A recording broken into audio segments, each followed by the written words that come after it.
Welcome, everybody, to another very, very special episode of Understable Minds.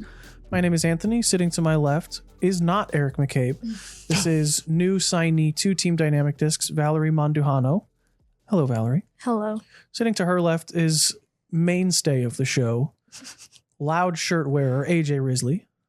AJ Risley, audio sting, special guest Valerie Mandujano. That's pretty typical. Yeah, that won't be the only time you hear that today, unfortunately. Behind the glass, behind the curtains is Danny Lindahl. There we go. Danny is going to run the show for us and do all of the behind the scenes work that makes us look as good as we possibly can. So thank you, Danny, for doing that. Hey, anytime, man. Really quick, Valerie. I got you. Yeah, thank you, Danny. Please. There's a lot of work to be done. I know. Is it Valerie or is it Val or what's the preference? I don't have one. So Okay. It's more whatever you feel comfortable. Okay. Yeah. As long as I don't want to say the wrong thing, and for everyone at home, whether they're watching or listening, people can, hey, Val, can I get an autograph? Can I take a picture? Whatever. Anything goes. It can For be sure. both. Okay. It could be, yeah. You know, it's like when you're introducing her like you just did, Valerie is great. That would be a little awkward if somebody came up to you and said, hey, Val or Valerie, can I take a picture? Yeah, right. Like, hey, you just pick one. It doesn't. It doesn't need to be both. Okay, so that's perfect. Also, I found this out yesterday. You and Mason got into town yesterday. Mhm. I found out that you're not a twin. Nope. You obviously have a sister. Everyone, I'm sure, knows who she is. Alexis Mandujano. Yes, sir. She does not go by Val or Valerie. Last I checked, no. But you guys are not twins. I thought I would have put my life savings on it.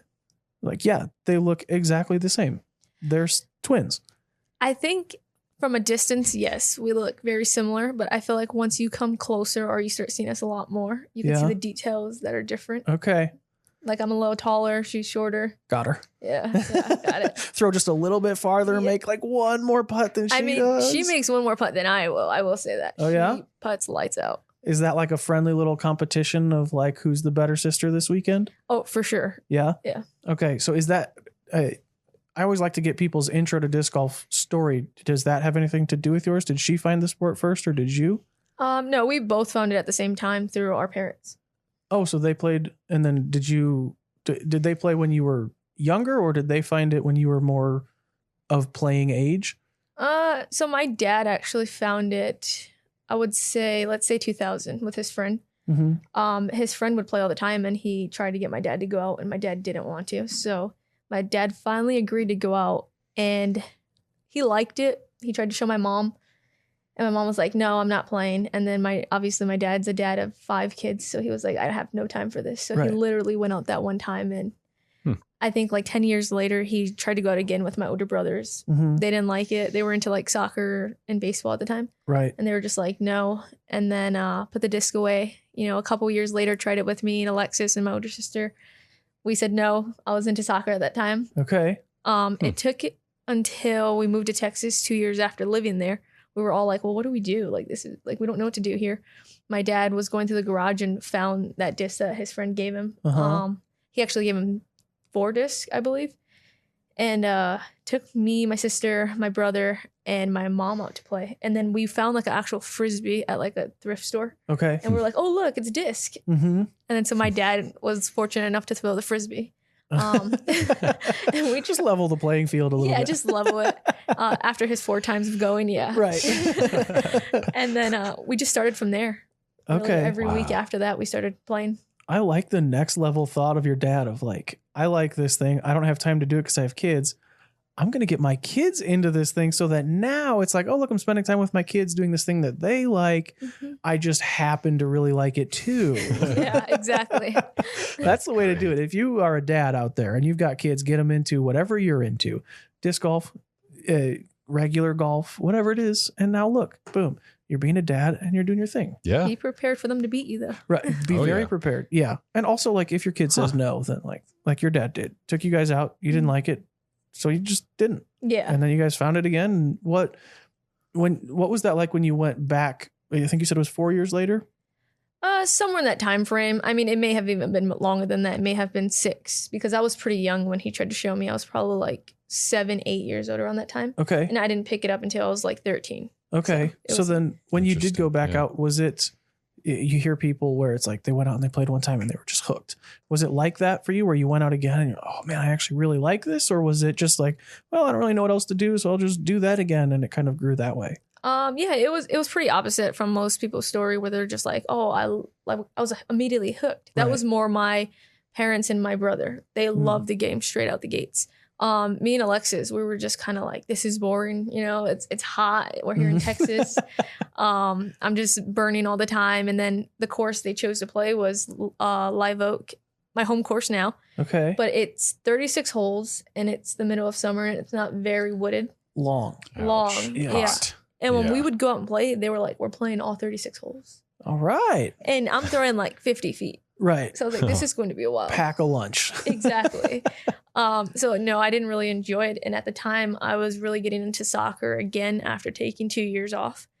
So I was just like, I don't want to do this. I want to go play soccer. Right. And then my parents eventually started going and playing in Austin where my uncle lives. Them and my brother. Then they were just like, hey, do you want to go? We're going to spend the weekend out there.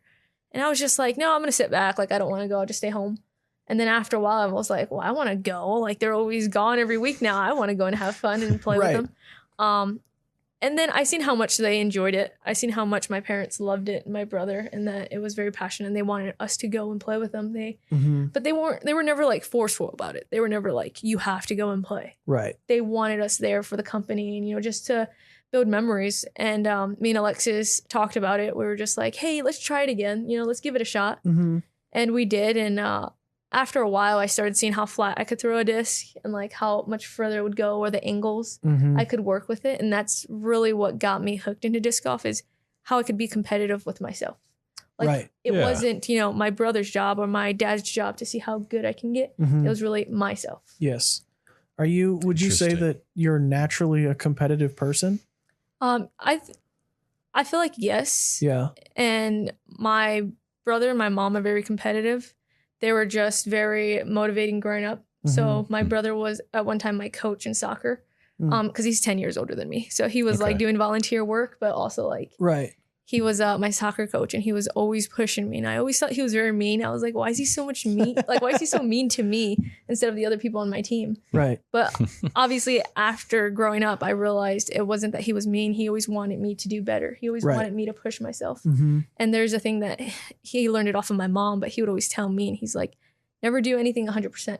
Do it 110% because you're, 10% ahead of the field now, because there's somebody out there, doing 100%. Right. And so I always lived by that. And I felt like ever since I was little, growing in that mindset, that's what made me competitive.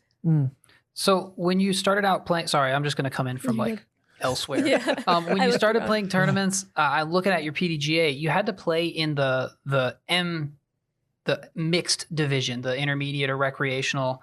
Was that mostly because there wasn't an appropriate women's division, or is that because it wasn't competitive enough and you wanted to try and whoop up on the boys, or like how did you feel about that? I think at some tournaments it was because there wasn't a bigger field or there wasn't enough women to play, and then just sometimes in my life I felt like playing against guys, just because my brother would play, or I knew some of the local guys there, and I was like, oh, I want to see how I'm going to do against them. That was really the reasons why I bounced back and forth. So like more competitive. Exactly. Nice. Yeah. How, you said that your mom was into it again, your brother was into it. Is it still a whole family thing, or is it just kind of you and Alexis that have run with it? I guess it's more me, Alexis, and my dad. My brother plays occasionally. He used to play a lot before. And then he kind of got married, had some kids, and kind of slowed down. He plays occasionally. Sure. My mom, not so much. She's kind of just, she has a lot on her hands, so she doesn't play much. Okay. Do you think that, well, kind of jumping forward a little bit for a second, having, your family that played back then, and then having Alexis that's kind of stuck with it, and you guys are very similar in terms of at least going by numbers, looking at ratings and finishes and things like that, having that person that's, literally your sister there to kind of, whether it be a person to look up to or a person to kind of motivate you. Do you think that helped you, or do you think that just your natural competitiveness has what's been the driving factor to getting you to where you are today? I feel like a little bit of both. I feel like at times we all get lazy, and we all tend to lose motivation and forget our goals sometimes. but I felt like she was always there to keep me in order, meaning, hey, I'm going to, pass you if you don't keep going. Right. And that was one of the things I realized a couple of years ago, because for some reason we were always neck and neck, but we could never like compete in a season, like head on. It was either this was my season, I played better, or it was her season, she played better than me. And then at one point she got injured. I think this was in 2018 or 2019. I can't really remember. And took that year off and then came back, I believe 2020, came back and started playing. And I would still play. I would still push myself. Don't get me wrong. But she picked up disc golf so much faster. Really? Like she put it in gear and felt like, well, Val been playing, another year longer than I have. So I'm going to do more than whatever it takes. And Mason told me at one point, she's like, he told me, she's going to catch up to you. You know that, right? And I was like, no, she can't catch up to me. Like I'm going to keep going. And he's like, all I got to say is she's hungry for it. She hasn't played in a year. Right. She wants to be the best. Like she's going to do it. And so for me, that's very inspiring. And I love that. It was nothing about like, oh, I don't like that. Like she doesn't need to be motivated. It was never that intention. It was just, okay, I really got to keep going. I can't snooze on this. Right. That's kind of the, I forget the exact way to say it, but like once you get to the top of something, there's not that goal of getting to the top. And that goal kind of shifts to staying at the top. And for some people, that's a big mindset change of like where, if, Alexis took the year off because she was injured, now she comes back and sees that you're throwing 30 feet farther than her and you're this or you're that or whatever. And she has that to look forward to and saying like, I need to get to this point. Yeah. Where it's kind of like, okay, I've surpassed her. I need to stay in front of her, so to speak. You don't need to, obviously, but the goal is to continue improving, and there's not that target to aim for. And so it's a very, it makes perfect sense that having that would improve and help you improve on your abilities as a player for sure. Yeah. So, I mean, she just motivates me all around, to be honest. We're just so competitive, I think, with each other, because if we slack off and we're like, okay, you know what? She can win today.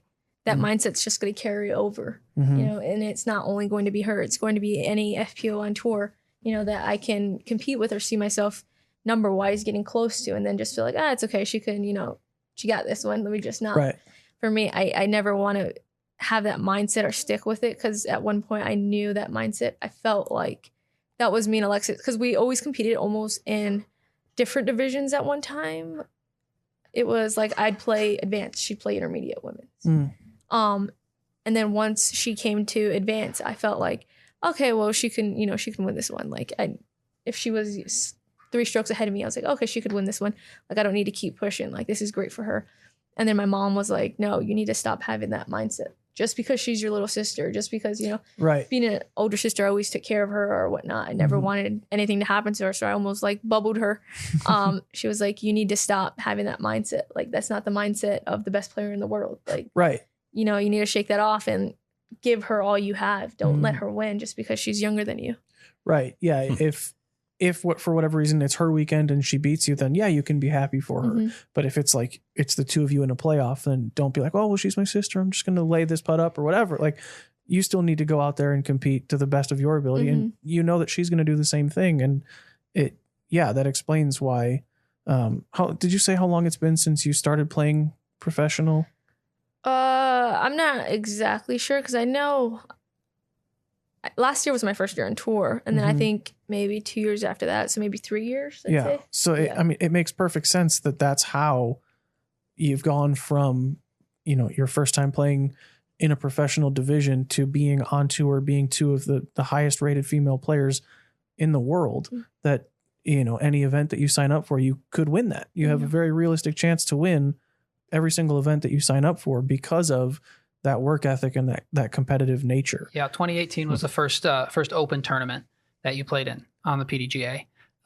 Mason said when he was on the podcast that you helped him a lot with his like technique as he was, I don't know, struggling with different things. You were able to give him advice and stuff. Have you always been more focused on technique, or like a lot of players will just focus on getting reps in and just playing as much disc golf as possible and focusing on more execution or more of a natural feel or something like that? Have you always been focused more on technique? No. So when I first started, I had some very awkward form. And then I believe in 2018, I want to say 2018, it may be 2017. 2018. I remember to memory. That's why. Bradley Williams. He lives in Austin, Texas, and I live in San Antonio. He messaged my sister and he's like, "Hey, I do form lessons. Like, do you guys want to do a lesson?"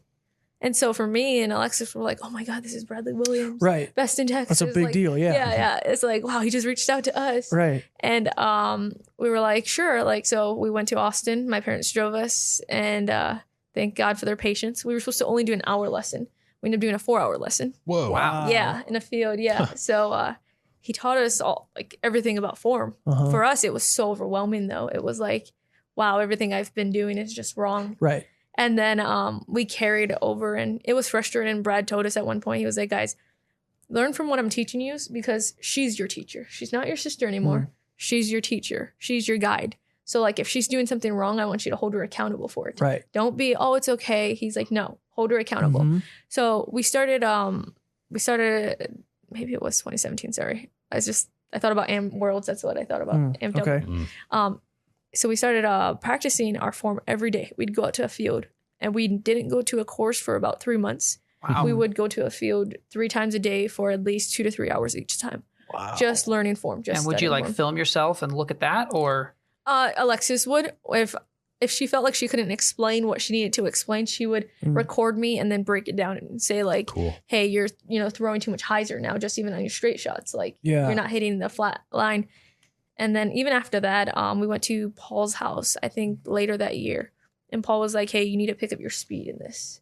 So he gave us some pointers on that. And then after that, it was just kind of focusing on form, but not only form.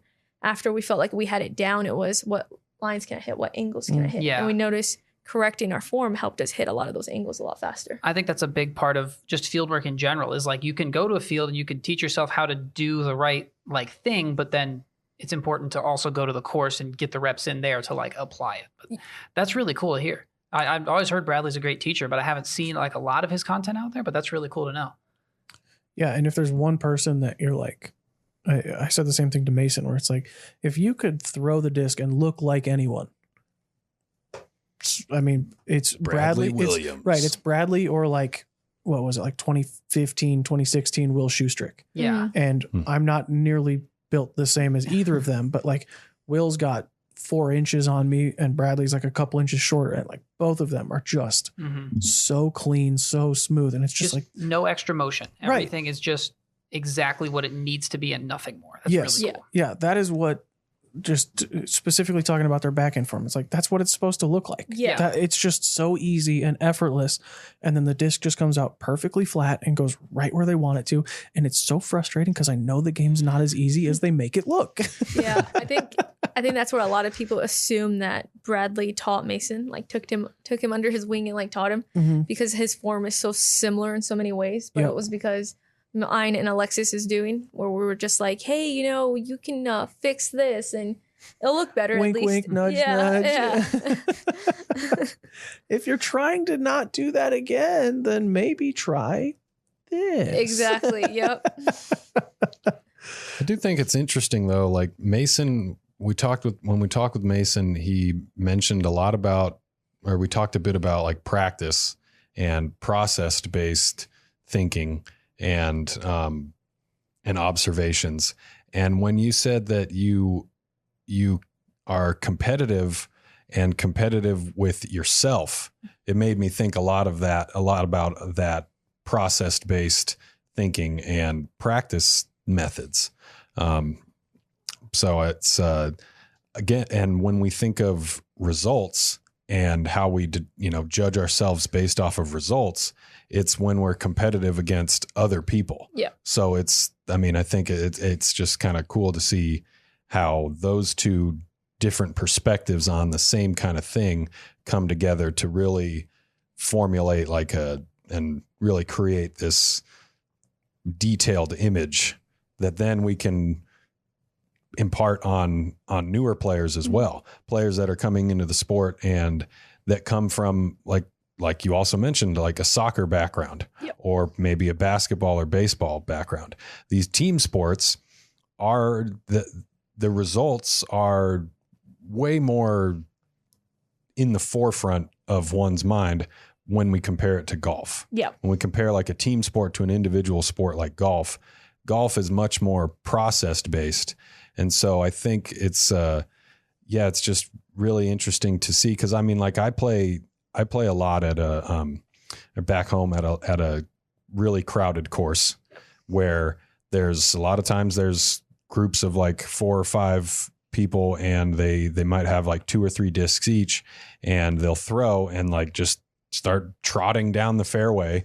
It's as if they're running drills in soccer practice, and they kick the ball in the goal and then they just keep running to the next spot to do the next drill. And, but yeah, I don't know. I'm not really sure why I brought that up, but, it's just the conversations that we've had just make me realize what stands out in terms of golf, and then what gets one from just playing casually with your family to being here sitting in this chair and signing big deals and playing on the pro tour. There's obviously something. Yeah, for sure. I mean, one thing I could think of with like a team sport, you could fake being good in a team sport. It might sound wrong, but you can. Like, me playing soccer, I probably thought I was better than what I actually was because I had other people on my team to help me. Right. Out. There's 10 other girls out there that if you miss the ball, there's 4 of them behind you that can get it, and it doesn't matter. Nobody knows. Or you can Nobody be that facilitator kind of thing. So but playing disc golf, all eyes are on you. Disc golf and ball golf. I think those are the 2 unique sports that, it's really individual, and people are just like watching you like, oh, are they going to make this putt? Are they going to execute this drive? So I feel like that was pretty unique. And I think that was one of the things I liked the most, but it also was pretty nerve wracking to get into like tournaments because it was like, oh, now it's just me. It's not other players in the team helping me out here. Like now it's, oh, I have to make this putt to be able to win, So I think that was one of the things that I love the most too about disc golf. Yeah, that's a super interesting point of kind of golf, and I guess we can call it golf variants being the only individual sports, because you think of like singles tennis, and there's just times where if AJ and I are playing tennis, he could hit a ball that no matter what I do, I'm not getting to it, and it's like I didn't do anything wrong there. I did everything right. AJ just hit the ball better than I could play the ball. Yep. Where in golf and disc golf, it's not like that. If AJ throws a shot that I can never replicate, I can still throw the best shot that I'm capable of throwing, and that can still be good enough for us to both get a 3 on the hole. Yeah. Where we can still get the same score. Or I've never thought about it that deeply that, it really is like, it's an individual sport, but what everyone else is doing doesn't matter. And it's just, it's literally you performing on the course. Yeah. Right. Like it's like my mom would always say that like it's you against the course. Don't worry about anybody else. Don't worry about what they're doing. Never really put much thought into it. Obviously, as growing up, I was just like, okay. And then the older I got, I realized that like because I was so focused on somebody else, it made me, play terrible when around because I was like, oh well, if they make this, then I need to make this or I need to do that. Sure. And she's like, you need to stop thinking that way. Like it's clearly not working. Like don't think that way. Right. And realizing it now, like when I play some of the best rounds, it's not because I thought about anybody else. It was because, okay, I know I can hit this shot, or I know I'm capable of this. Yeah. It was literally me thinking about almost like the course, almost me playing just the course. Like if I would in soccer, it was okay. Well, I know I don't play so well in this hole, but I need to break it down a different way. I mean, to bring in other examples, different sports, I think all sports are reactionary. Some much more than others, like basketball or tennis. It's like tennis is an individual sport, but it's determined by the other person hitting the ball. Yeah. It's like without that. Yeah. It's not you versus the ball. Yeah. Right. You can't play a full game, just you. Right. You can't just serve and win the match. Right. But then there's other individual sports like darts or bowling that are much less reactionary compared to tennis. And so golf is one of those that fits in with darts and bowling. And so you think like if you're bowling against someone, if you're thinking about how they spun the ball and got the strike on the previous set, if you're the only thing you can do with that knowledge is to learn from it. And so with golf, that's the same kind of thing. It's like you can look at the other people on your card and in your division and see, okay, how are they throwing this shot? How did they make this putt? How did they react emotionally to this roll away or even this, good skip? And yet really the only thing you can do with that information that's going to get you further down the road is to learn from it. And so but that's the individuals, the different people. The opponent in bowling is the lane and the pins. The opponent in darts is really, it's the board. Mm-hmm. And in golf, it's the course. And so it's like you can do the same things. You can look at the course and see, okay, what can I learn? How can what I do, how can I, observe that and kind of take that in as data and figure out how to become more effective. But it's much different than those team sports and those sports that are reactionary. For sure. So we've talked about kind of not having other people impact you negatively on the course, but I saw something that was really interesting that I wonder if it has a positive impact on you involving other people. Last year in 2021, you had 4 wins. Ironically enough, all 4 times that you won, Mason also won. So you won the MPO division. He also won the FPO division in all 4 of those events. Do you notice, or maybe does he notice, when one of you is playing well, the other is also playing well? Is that kind of just like she's in a good mood, he's in a good mood, they're both playing really well, so it just kind of feeds off of it? Or is that, do you think, just a coincidence, or how does that? I think that's just a coincidence. It's the vibes. Yeah. You think? It's not it's not the style of course. It's not like what you guys were eating. It's just purely the vibe. Yeah, I think so. That's I think cool. If it's our week, it's our week. If not, then it's Yeah? not. Yeah. I think 4 is a lot for a coincidence. So the year before that, I believe we won quite a few together too. But then there was times where I won a lot more than he did. Got him. Yeah. So just had to rub those in a little bit. yeah, pretty much. Let's see. I won this weekend, and then Mason did. Did you not win that week? Second place is still good. Yeah. You tried. No. Yeah. I mean, I will say though, is like, depending on who you tour with or hang out with, your mood definitely does get set to that.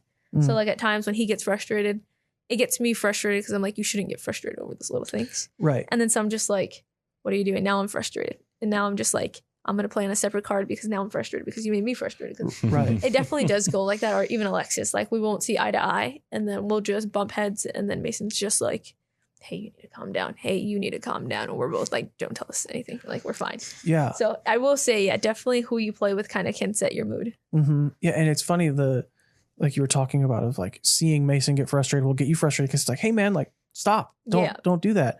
I caddied for Robert McCall one time, who used to be on the show, and he is a very good player. And it was like, it was interesting that it was the first time I had ever caddied for someone. Like, it feels like half of being a caddy or being with someone when they're playing in like a high stress situation, part of it is, helping them of, hey, maybe don't throw this shot or do this or do that or whatever.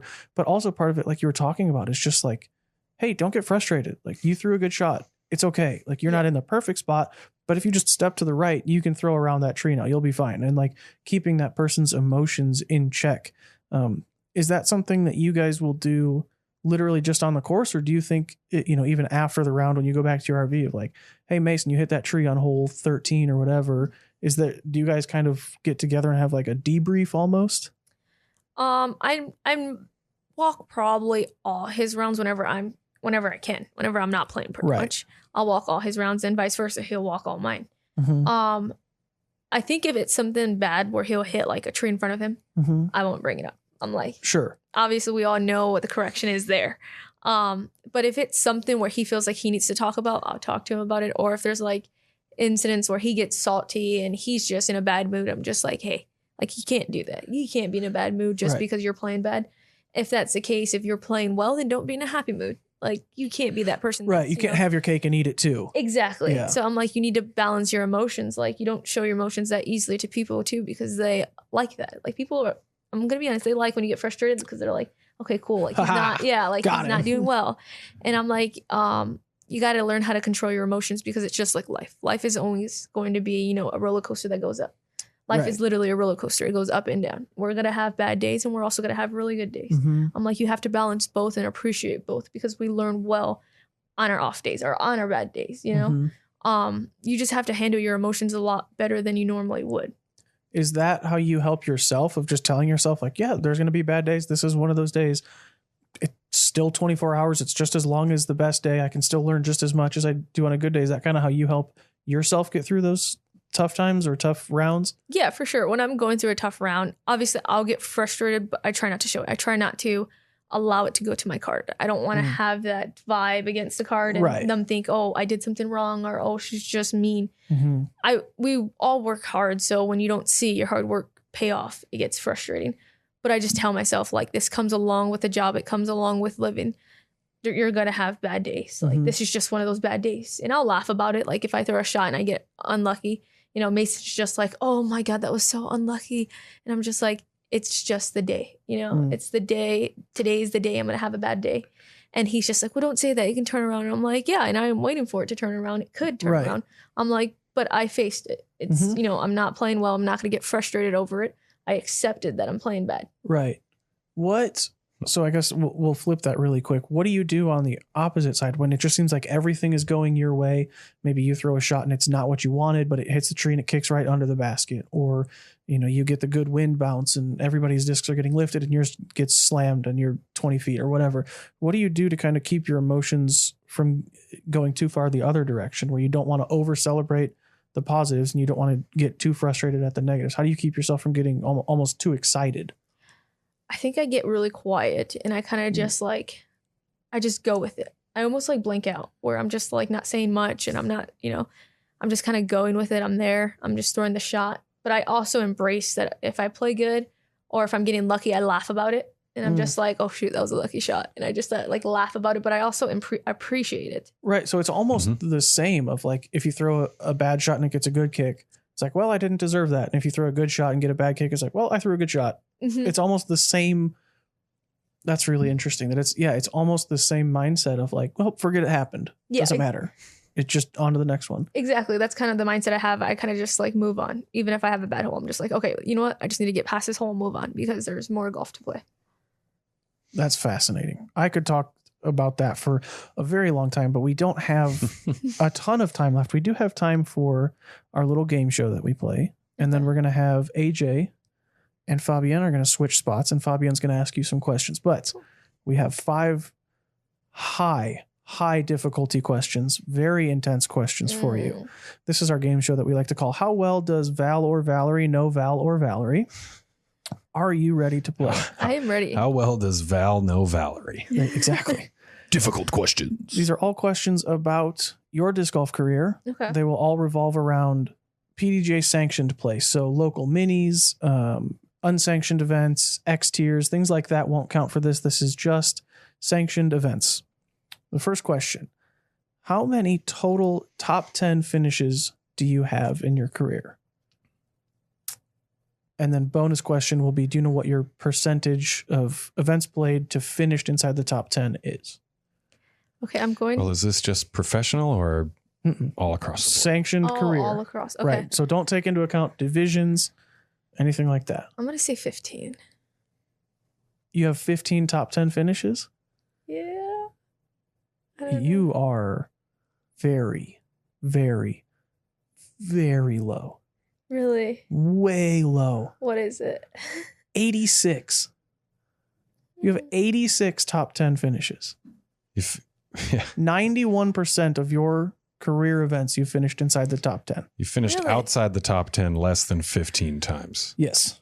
Okay. Significant. So I don't keep up with every tournament. If I'm not like where I'm supposed to be, Right. I don't. Well, and your mindset of like, you throw a shot and let it go, throw a shot, let it go, that's pretty much my is going to be events. very difficult to remember an event from 2018, where So there's times, where Mason would tell me like, do you know where you finished this week? Because I'll be so like, I'll be more mad at myself, so I won't say much, and I'll just be like there at the Mhm. RV, and he's like, do you even know where you finished? And I'm like, yeah, like 20th, and he's like, 8th. And I'm like, Yeah. Oh, okay. it's not 5th though. I want it 5th. Right. Sure.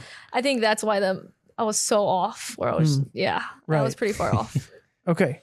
Do you know what your highest rated round was? I'll take rating or the event / round. I think it's like Hot Kaio, the event was called, and it wasn't. Mm-mm. Oh, shoot. That was the one I was thinking of. And the rating was, I think, like a point away from 1,000. You would have 2 rounds rated higher than that then. Really? Huh. Your highest rated round was last year. Okay. Mhm. I'm trying to think. If I tell you the event, do you think that might help? Probably. It was the Ponca City Open, Okay. round 3, Okay. I'm going to say like 1,003. 10:02. So 102. basically, yeah. Do you know your career average finish?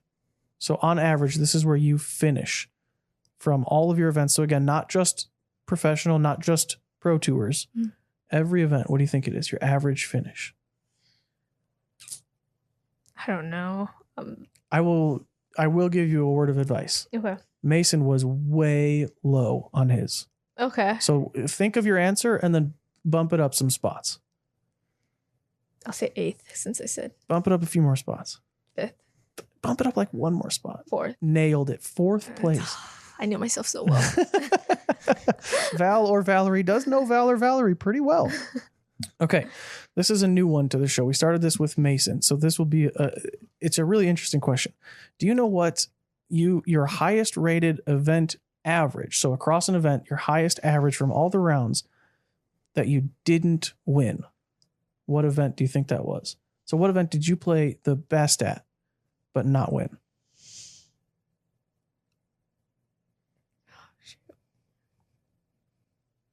I want to see the throw pink event, but I felt like I didn't play well there. I don't think there is an abbreviation at the beginning of this event, and I don't know what the abbreviation stands for, but I do not think it's throw pink. Okay. Actually, I know it's not because one of the letters is not P. Okay. Okay. Is it in Oklahoma? It was in Texas. Texas, really? Mm-hmm. Huh. 2019. 2019. Oh, is it the Victoria Open? It might be. It was in Victoria, Texas. So It's yes. listed on PDGA as BATADGA Tour Stop 9 Riverside Park. Yes, I believe that is Victoria Okay. Open. Well, one of the tournaments that are hosted there. Yeah. Right. Yeah, it was in Victoria, Texas. Do you know what you averaged there? I do not. Oh, I Nine- know that tour. Bill and Ted's Disc Golf Tour. Bill and BATG, BATG. It's But- like Bill and Ted's Amazing Adventure or There something. it is. Yeah, but Tad could go. Yeah. Yeah. I think that's how you say it. All right. Final question. This is always the hardest. This is always the last question. Across your sanctioned career, what is the total number of strokes that you have across the board? Oh, shoot. I will give you half credit if you want to know the number of events that you've played. Can But I that's know the only half numbers points. of events? You've played 95 events. Oh, my God. And bonus question: do you think it's more or fewer than Mason? Right. Yeah, that'll be your extra credit. Oh, shoot. I think I want to go really high and say something crazy, but Mason was very, very low. Again, he does not give himself credit. yeah, he doesn't.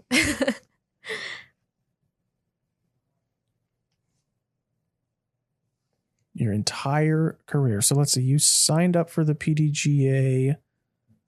Do you know when you signed up? 2013? Okay. 2014, I believe, is the first year. on your thing. 2014 was Yeah. your first year. That makes sense. So yeah, if you signed up in like October or something. Mm-hmm. Okay, what about like, I'm going to go 900. 900 total strokes? No. No. What about like 750?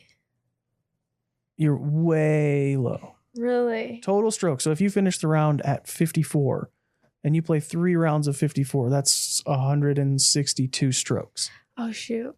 Yeah, let me hear the number. 18,266. That is how many times you have thrown a Frisbee during a PDGA. Well, approximately how many times you've thrown a Frisbee during PDGA sanctioned play. Now for the real kicker. Okay. Do you think it's more or less than Mason? I think it's more. I think I played a lot more years than him, at least like a year or two.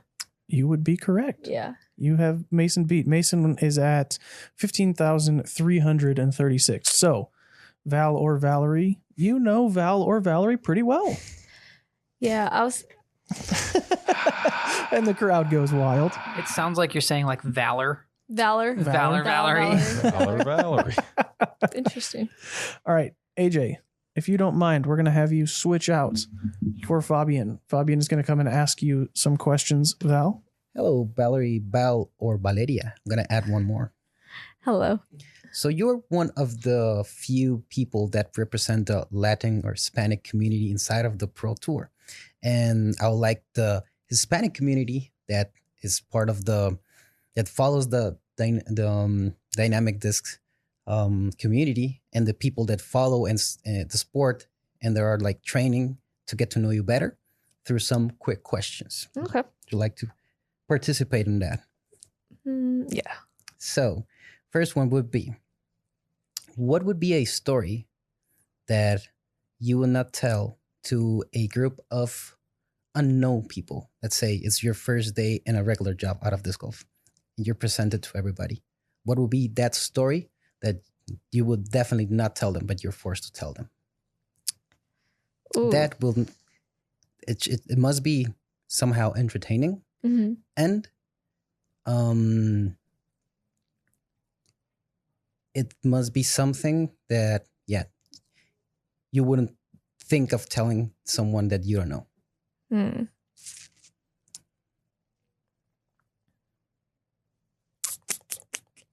Dang. I have a lot of like disc golf moments. That's what I'm thinking. That would be a good one. Okay. Imagine this is 20 years from now, you're going to tell a disc golf story.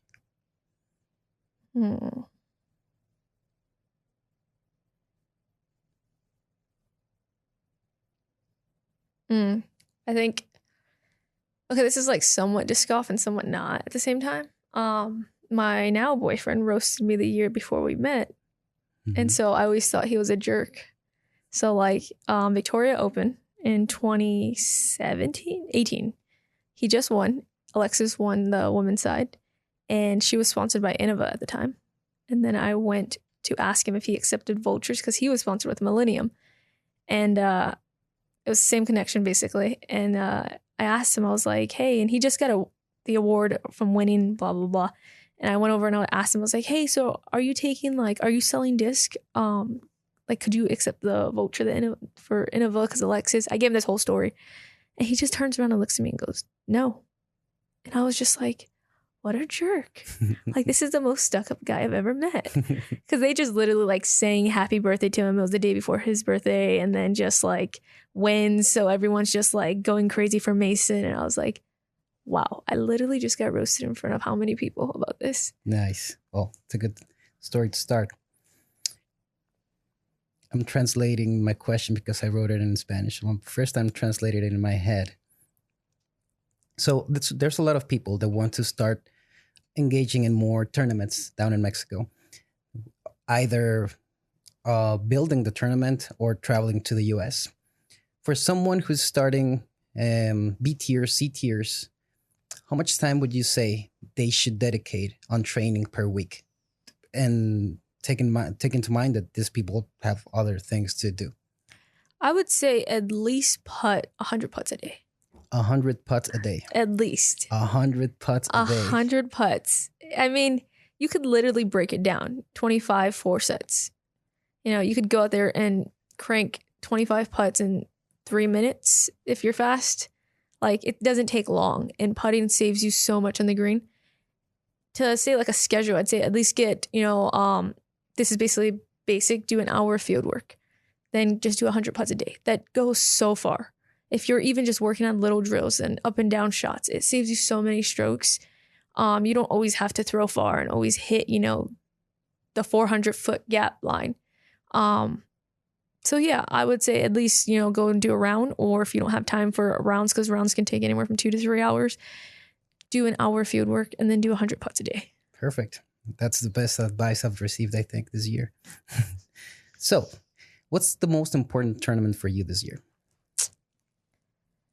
I have maybe at least a top 5, but I would say Worlds. Okay. So imagine for some weird reason that you don't know, and I don't know, you are forced to play with only 3 discs that tournament. Which one would they be? Ooh, that's a good question. I would say a putter, of course, which is the Burst Judge. I've been liking classic. For a mid, I would go the Johnny McRae Fuse in Gold Line X plastic. And then I've been liking the Sheriff a lot. I think those 3. Those 3? Yes, sir. Cool. And lastly, can you give the audience, I'll make this a challenge for everybody that's listening. I know it's going to be people from Monterrey, from Mexico City, from Guadalajara, some people from Colombia, some people from Spain, some people from Argentina are going to receive this challenge from you. Okay. So make a challenge, 3 different challenges that they can record on video and send to us in some dynamic that we don't know yet. An example would be like, make a 300 feet forehand with your driver. That's an example. Okay. Can you give us 3 challenges?